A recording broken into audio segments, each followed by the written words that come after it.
Le sport toujours avec toute cette semaine, vous le savez, notre série consacrée aux sportifs lyonnais qui seront en lice au JO de Tokyo. On est à 2 jours de la cérémonie d'ouverture. Focus aujourd'hui sur Jordan Sarrou, le VTTiste de Pau Lyonnais qui va disputer ses tout premiers Jeux Olympiques avec une bonne chance de remporter une médaille. Aline Picard et Édouard G.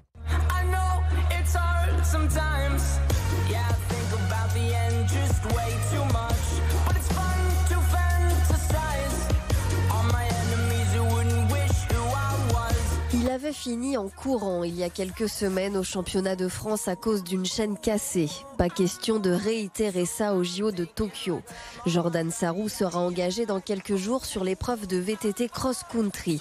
Des premiers Jeux Olympiques pour l'athlète de 28 ans qui parle l'esprit serein. J'ai pas forcément plus de pression qu'une autre course, même si c'est une course à part.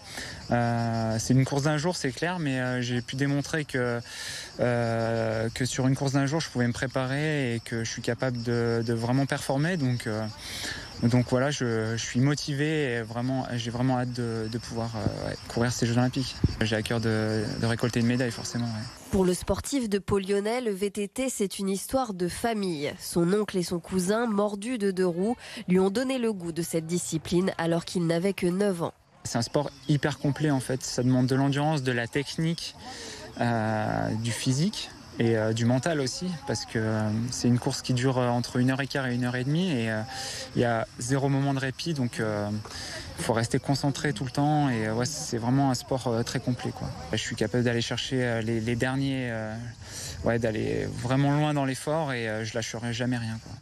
Rien lâcher et se donner les moyens d'y arriver. Le champion du monde n'a rien laissé au hasard dans sa préparation au jeu, jusqu'à recréer chez lui les conditions de l'épreuve qu'il vivra au Japon.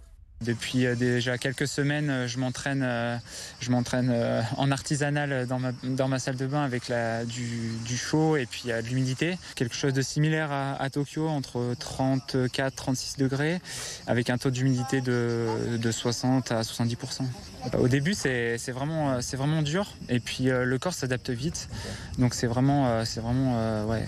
On voit que le corps il est capable de faire des choses vraiment sympas.